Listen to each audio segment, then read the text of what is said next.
అందరికీ నమస్కారం అండి. వేదిక మీద ఉన్న రాజమౌళి గారికి, అలానే కొరటాల శివ గారికి, అలానే తమ్ముడు అనిల్కి, అలానే సత్యదేవ్కి, మా మైత్రి రవి గారు, అలానే సుధాకర్ గారు, ఇంకా మిగతా అందరికీ ఈ ఫిల్మ్లో యాక్ట్ చేసిన ఆర్టిస్టులందరికీ నమస్తే. నాకు ఇక్కడ ఈ వేదిక మీద అత్యంత ఆప్తులు ఉన్నారు. నాకు ఫస్ట్ శివ గారు ఈ పర్టికులర్గా ఈ ఫిలిం కృష్ణమ్మ అనే దానితో ఆయన ప్రజెంట్లో వస్తుందంటే శివ గారి ఫిలిమ్స్ ఎలా ఉంటాయో మనందరికీ తెలుసు. చాలా పద్ధతిగా, చాలా కంటెంట్తో ఉంటాయి. కృష్ణమ్మ కూడా ఒక మంచి కంటెంట్ తోటి, ఒక రియలిస్టిక్ అప్రోచ్ తోటి వస్తుంది ఈ సినిమా. శివ గారు గోపాల్, నాకు నేను క్రాక్ చేసేటప్పటి నుంచి గోపాల్ తెలుసు నాకు. ఈ కథ ఒక మంచి ఇంటెన్స్ తోటి ఒక విజయవాడ బ్యాక్డ్రాప్లో చేస్తున్నాడు, ఒక కథ చేసుకుంటున్నాడు అన్నప్పుడు కరెక్ట్గా అది శివ గారి దగ్గరికి, అలానే కృష్ణ గారి చేతిలోకి రావటం వెరీ హ్యాపీ. ఎందుకంటే కృష్ణ ఒకసారి అండి, ఇందాక అడిగారు మాకు అత్యంత ఆప్తులని. డైరెక్టర్లలో చెప్పాను, ఈయన నాకు చాలా అత్యంత ఆప్తుడు కృష్ణ గారు. నేను బిల్లాకి అసోసియేట్గా వర్క్ చేశాను ప్రభాస్ గారి సినిమాకి. ఆ సినిమాకి కృష్ణ గారు వచ్చి ఎగ్జిక్యూటివ్ ప్రొడ్యూసరు. 90 days మేము మలేషియాలో షూటింగ్ చేస్తే నా రూమ్మేట్ ఈయన.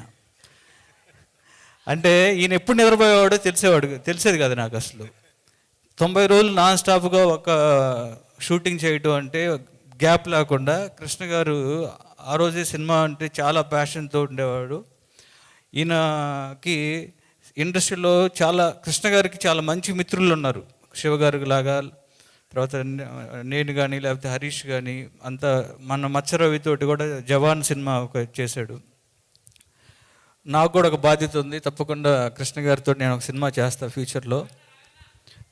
ఇక ఈ సినిమాకు వస్తే కృష్ణమ్మ, సత్యదేవ్, మనకున్న ఆర్టిస్టుల్లో, మనకు తెలుగు ఇండస్ట్రీ ఆర్టిస్టులో చాలా ఇంటెన్స్ ఉన్న ఆర్టిస్టుల్లో సత్యదేవ్ ఒకరు. చాలా న్యాచురల్గా ఉంటుంది తను పర్ఫార్మెన్స్ కానీ, తన డైలాగ్ డెలివరీ కానీ, వాయిస్ కానీ. ఇందాక కృష్ణమ్మలో క్యారెక్టర్ చూస్తుంటే చాలా ఇంటెన్స్ ఉంది. ఆ సినిమా డెఫినెట్గా ఒక కల్ట్ ఫిలిం లాగా నాకు అనిపించింది. అంటే ఒక రియలిస్టిక్ అప్రోచ్ తోటి అన్ని